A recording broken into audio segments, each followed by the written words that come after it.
I was standing in line at the grocery store the other day, carts rolling past, the beep of the scanner, a parent negotiating with their kid about candy at the checkout.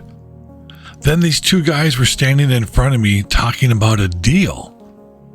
Not a job, not building something, just a deal.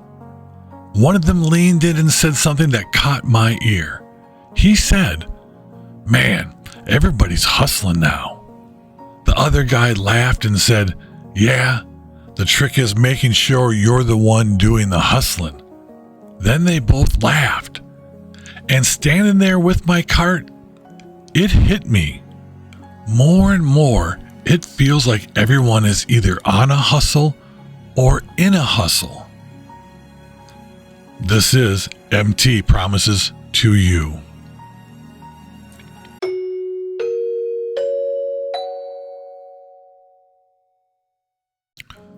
There was a time when the word hustle meant something different. It meant working harder, solving problems, building something from nothing. Farmers hustled, mechanics hustled, small business owners hustled. The hustle meant you created value. Back then, if someone said you were a hustler, it usually meant you were working your tail off. But the truth is, there have always been two kinds of hustle. The kind that builds something and the kind that runs the table and takes the money. And somewhere along the way, the meaning changed. Now hustle often means figuring out how to get a little more out of the deal than the other guy. The same idea those two guys were laughing about in the grocery store. And when that mentality spreads through a culture, trust starts thinning out.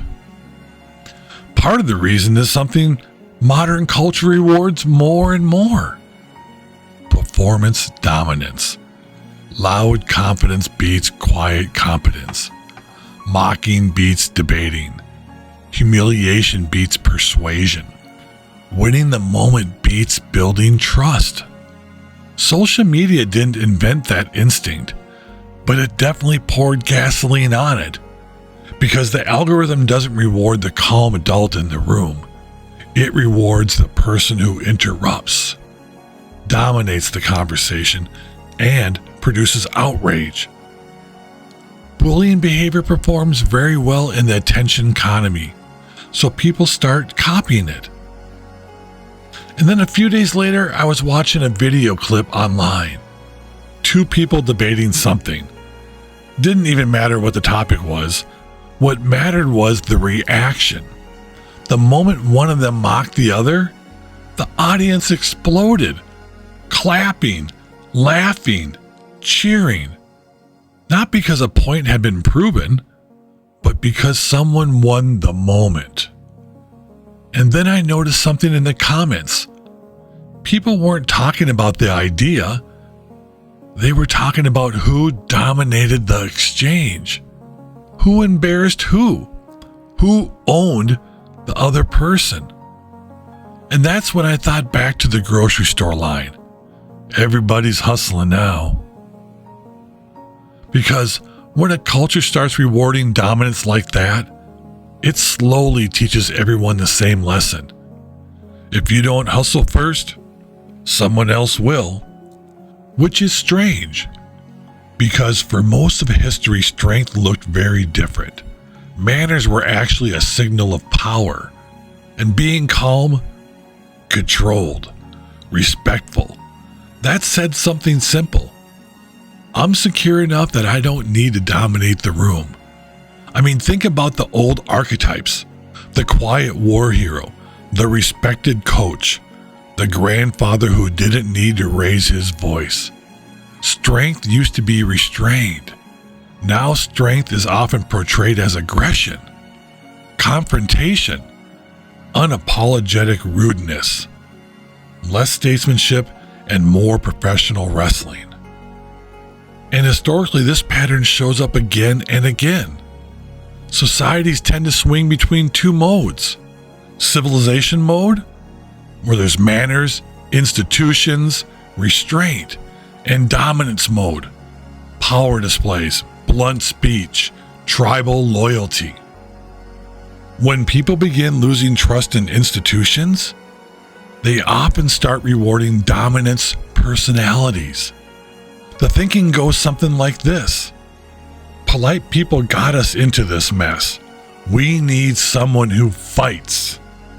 Whether that works or not is another question, but psychologically, people gravitate toward it.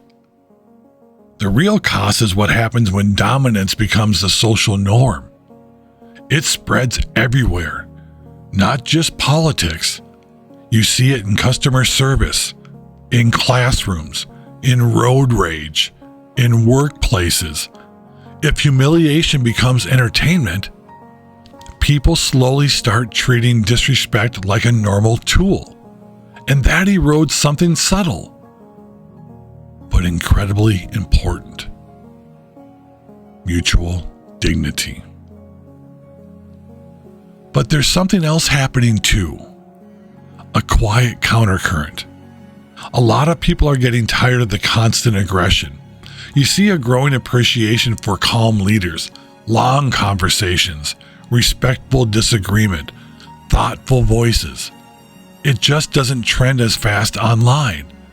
But historically, civilizations tend to rediscover manners when constant conflict becomes exhausting. Because culture doesn't change when the loudest people demand it. Culture changes when millions of ordinary people decide how they're going to behave. If enough people choose restraint, courtesy, dignity, the bully stops setting the tone. Not overnight, but gradually.